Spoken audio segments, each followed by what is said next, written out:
Η γειτονιά των προσφυγικών του Λεωφόρου Αλεξάνδρας άδειασε στα τέλη της δεκαετίας του 90, ύστερα από την επίθεση του κράτους και τα τότε σχέδια για την κατεδάφιση των κτηρίων.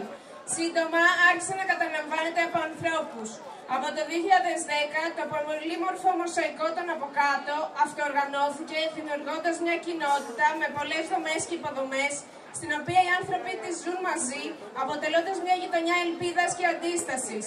Μια γειτονιά που έρχεται από το μέλλον και αναδεικνύει ότι η ύπαρξη μιας αυτοοργανωμένης κοινότητας στο κέντρο μιας ευρωπαϊκής μεγαλούπολης είναι εφικτή.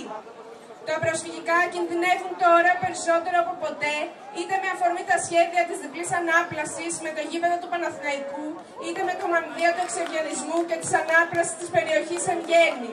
Παρ' όλα αυτά, η κοινότητα αντιστέκεται στεναρά και συνεχίζει να αναπτύσσεται και να δημιουργεί συνεχώς καινούργιες δομές, συνεχίζει να δίνει έναν αγώνα σε όλα τα επίπεδα και τα πεδία, συνεχίζει να οργανώνεται και να υπερασπίζει κάθε σπιθαμή από το περιβαλλοντικό έδαφος της.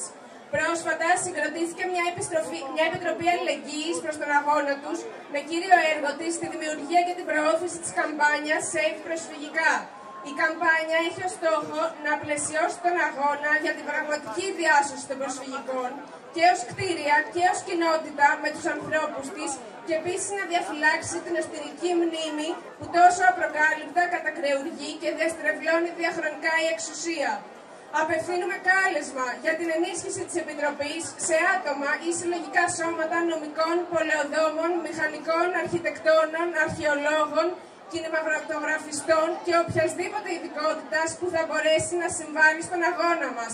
Αλληλεγγύη με την κοινότητα των καταγγελμένων προσφυγικών. Ο Παύλος ζει!